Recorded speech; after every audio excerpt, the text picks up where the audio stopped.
Hi, this is Emily White, and you are listening to How to Build a Sustainable Music Career and Collect All Revenue Streams.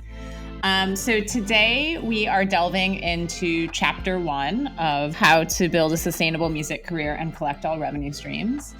And the first chapter is called Get Your Art Together, which, to be honest, I hesitated on writing that chapter because it felt so obvious to me.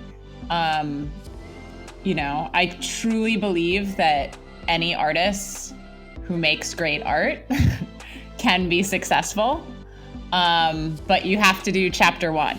And I was surprised when I taught from the rough draft of this book at NYU last year, how many of my students resonated with the title of this chapter. I mean, literally feedback was like, get your art together. I'm never going to forget that.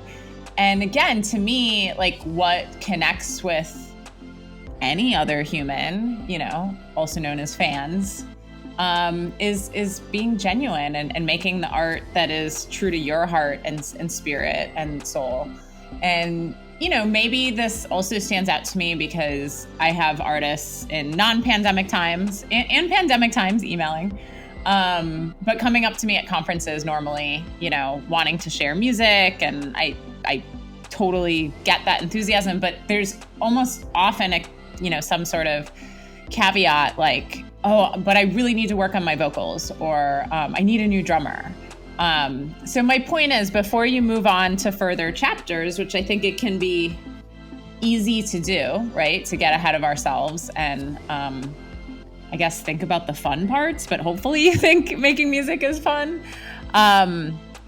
You can't move on to the other levels without chapter 1. Get your art together. And something I love about the modern music industry is that anyone with access to a computer, even a smartphone, and some sort of internet can record and distribute worldwide. But that's even more reason why you have to get your art together, right? Because there's that many more people making music. And so you can build a sustainable career for the long term, but the art has to be great before you move on to these other steps. Notice I did not use the word competition because I don't think music or art should be competitive. There's enough fans, and there's enough fans for there are enough fans for everyone. But yeah, you have to make the art that's true to your soul. I said to the students, I'm like, Justin's story, I think, is so relevant to the questions you all are asking and some of the knowledge they don't have that maybe I take for granted, that I have no problem asking his management if we can speak with the artist. I'd like to speak with Justin's great managers as well. I knew that could probably happen, but Josh was kind enough to make this happen, which was really a once in a lifetime opportunity for all of us, let alone these young music and music industry students. So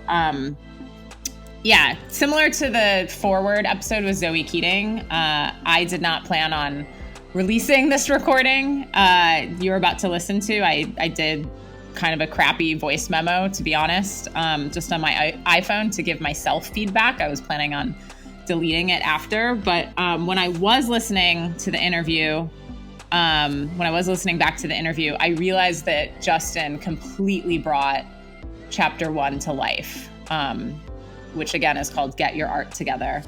He says in this interview, which I want to name this episode, the greatest promo was the art itself.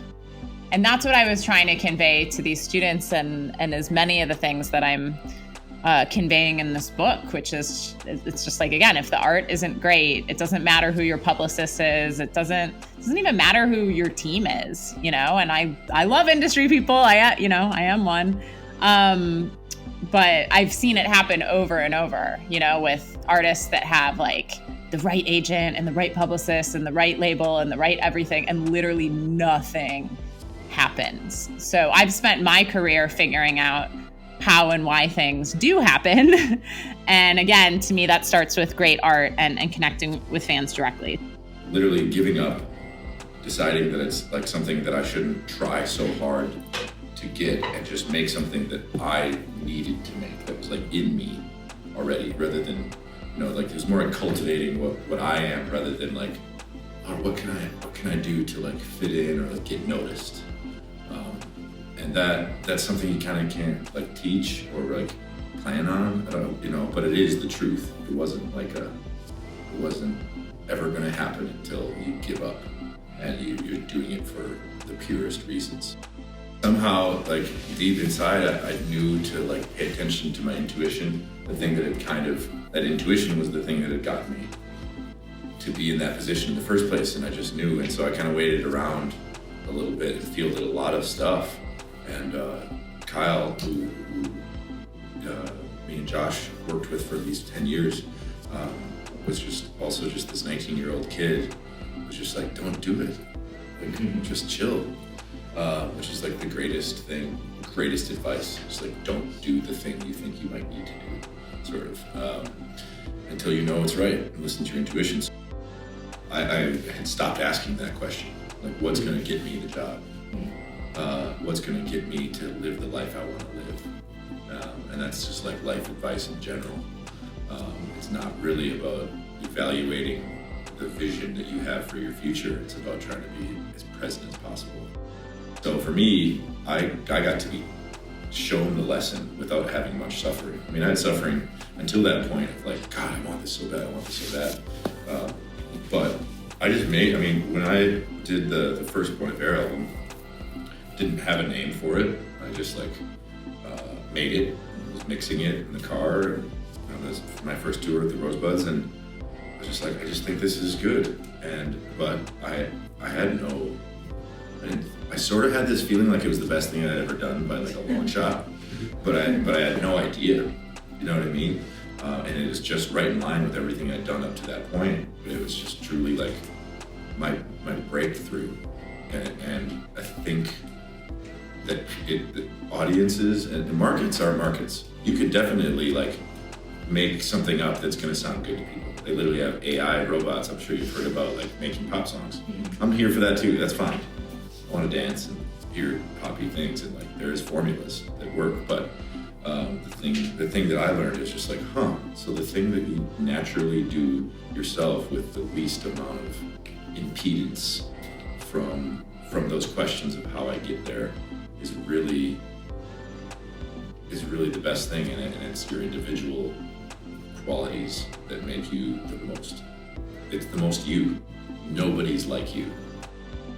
When you're in the business of art, there's all sorts of things that are ignored constantly, and that's the fun part. Because when you first get like the first piece of yarn that you can pull at, and you're like, wait a second, this isn't necessarily about business. This is about being individual and being able to kind of stand up against the patterns that are there, that are like, well, don't, that's how that goes. No, I don't, that's not going to work if you do that. It's like, that's literally how patterns get broke, and that's literally how you get careers like this, I guess, like every time. It's like you have to, you be different, and you be yourself, and you stand out against the crowd kind of thing. Nature's bigger than us. That's a great reminder that you're just like, if you're worried about what you're doing and you're like, God, what am I gonna do? It's like you're working on a music song. Like you have food and a roof. So nature's always just like it's an easy reminder of like, these trees are older than your ass, like that is like quite a literal thing.